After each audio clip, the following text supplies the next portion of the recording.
বিসমিল্লাহির রহমানির রহিম। আসসালামু আলাইকুম এভরিওয়ান।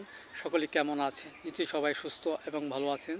আজ আপনাদের মাঝে একটি নতুন টপিকস নিয়ে আলোচনা করব। টপিকসটি হলো নাকের ভিতর ঘা রোগে হোমিও ওষুধ। দেখেন এভরিওয়ান, এটি একটি ইম্পর্ট্যান্ট একটি সাবজেক্ট।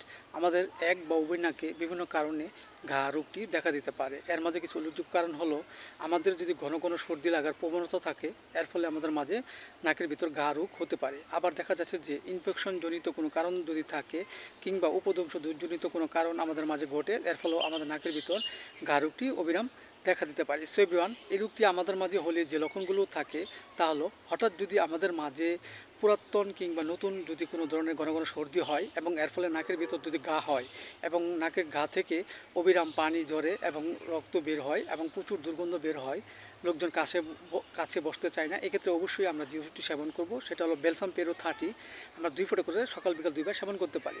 এছাড়া যদি আমাদের নাকে যদি ঘা হয় এবং একটু স্পর্শ করলে চটচটে আটার মতো সাদা রস বের হয় এবং রক্তও ঝরে ব্যথা করে, এক্ষেত্রে অবশ্যই আমরা যে ওষুধটি সেবন করব সেটা হলো হাইড্রাস্টিস মাদার। আমরা 10 ফোঁটা করে সকাল বিকাল 2 বার সেবন করতে পারি।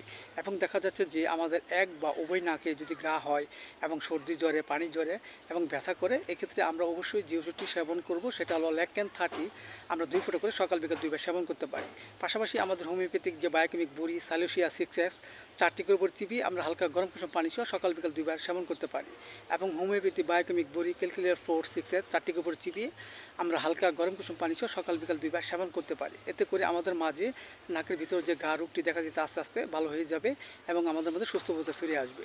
এবং কিছু উপদেশ আমরা মেনে চলব। দেখা যাচ্ছে যে আমাদের মাঝে যেন ঘন ঘন সর্দি যেন না লাগে সেটার দিকে আমরা অবশ্যই খেয়াল রাখবো এবং ঠান্ডা থেকে আমরা অবশ্যই দূরে থাকবো। সো এভরিওয়ান, ভিডিওটি ভালো লাগলে অবশ্যই আপনারা লাইক দিবেন, সাবস্ক্রাইব করে পাশে থাকেন।